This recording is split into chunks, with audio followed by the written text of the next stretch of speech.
السلام علیکم مرګرو زم تاسو ورور تاسو ملګری نوید جان او تاسو ګورئ نوید جان اپیشل ملګرو دا بیان ناصر وره ډیر قیمتي بیان دی او د خپل مرګرو سره لازم شیر کړئ زموږ پیج د سره فالو کې چینل د سره سبسکرایب کړئ چې دا اسلامي ویډیوګانې په تاسو ته میلاویږي نو راځي بیان ناصر وګورئ چې څوک په پیغمبر باندې درود ډیر وای الله ورته د دنیا او د آخرت مسلې اسانه پتا قرض ده دې درود سره به ختم شي کار دې نه ملاویږي درود ډیر وای الله به پیدا کی بچی دې نه کیږي درود ډیر وای الله به نه کومه بچی درکې کلی تر تلو ترتیب دې نه برابرېږي درود ډیر وای الله به ترتیب برابر کی بیماری دا نه کیږي درود ډیر وای الله به بیماری ختمه کی یو سړی دا وایي چې پیغمبر صلی الله علیه وسلم سره جنت کې گاونډي شم نو پاغه باندې درود ډیر وای او دا په پښتنو کې غټ کمې دي چې په بیان کې په یو مجلس کې به د پیغمبر صلی الله علیه وسلم تذکیره سل پیری وشي او څوک دا نه وي صلی الله علیه وسلم ته سل پیری تذکیره وکړه او د بدقه شانته ته ګوري دا خو لړ قیم نه چې د پیغمبر باندې درود وایي حدیث کې درځي پیغمبر صلی الله علیه وسلم او امام ترمذی رحم الله دا حدیث راوړی وی اول الناس بي يوم القيامه اكثرهم علي صلاه د قیامت په ورځ چې به ما ته ډېر نږدې خلک هغه هغه دي چې په دنیا کې په ما باندې درود ډېر وایي نو دې پیغمبر باندې درود وایي محمد اوس یې نه وایي محمد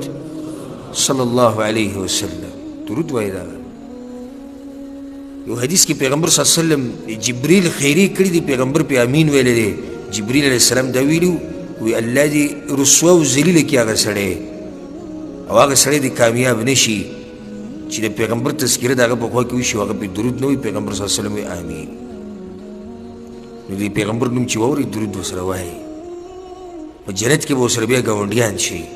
د دې ډېرو درودو د ویلو د لاسه دا خبره ما بیانونه کې بیان کړې مې تاسو به اورېدلي انشاءالله یو صحابي راغی پیغمبر صلی الله علیه وسلم خواته وی یا رسول الله زه چې کله دعاګانې غواړم نو د دعا په دې دوران کې به په تا باندې درود څومره ویم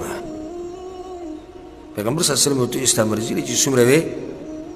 او چې څومره وی نو خیر پکې دی هغه وی یا رسول الله درېیمه حصه به درود ویم او دوه حصې به ځان د دعا غواړم پیغمبر صلی الله علیه وسلم ورته ستا مرضي دی چې څومره ډېری وي خیر ډېري هغه وی یا رسول الله یو به داسې کار کومه چې نیم به درود ویم او نیم به دعاګانې غواړم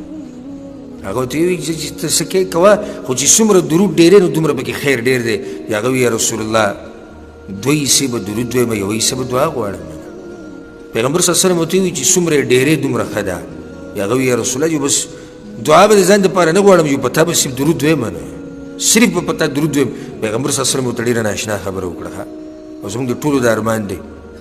دا خبره موږ ټول غواړو پیغمبر صلی الله علیه وسلم ورته وایي چې صرف په ما باندې درود وی نو بیا خو به د الله ټول غمونه ختم کړي او ټولې مسلې به درته اساني کړي دا راشي موږ پسې دا ملګري وظیفو له وختي یو ملګری راغی وظیفه یې غوښته چې جي موږ ته وظیفه وښایي هغه وظیفه دې څه وښایي چې دینداره شي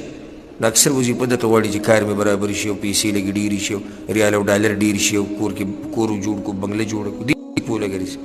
نو زه درته دا وظیفه ښیم دا نبوي وظیفه ده نبوي او زموږ دا خلک د هغه وظیفو سره عادت شوي دي هغه پیران مریدان یې چې ورته بیانوي 1 لاک پیرې به دا ووایي او 1000 پیرې به دا ووایي او بیا په دې دانو باندې چوپ کړي او بیا به دا چلو کړي او بیا به په چینۍ باندې چوپ کړي او څوک وایي په خاوره به یې چوپ کړي دې وظیفو ته زموږ خلک خوشحالي چې هغه بې سنده دي اوس دا وظیفه چې ته کومه زه بیانوم دا صحیح حدیث کې راغلی ده پیغمبر صلی الله علیه وسلم بیانوي چې څوک په پیغمبر باندې درود ډېر وایي الله ورته د دنیا او د آخرت مسلې اسانوي په تا قرض ده دې درودو سره به ختمه شي کار دې ته نه میلاویږي درود ډېر وایي الله به ته پیدا کړي بچي دې نه کېږي درود ډېر وایي الله به نیکمره بچي درکړي کلي ته د تلو ترتیب دې نه برابرېږي درود ډېر وایه الله به ترتیب برابر کړي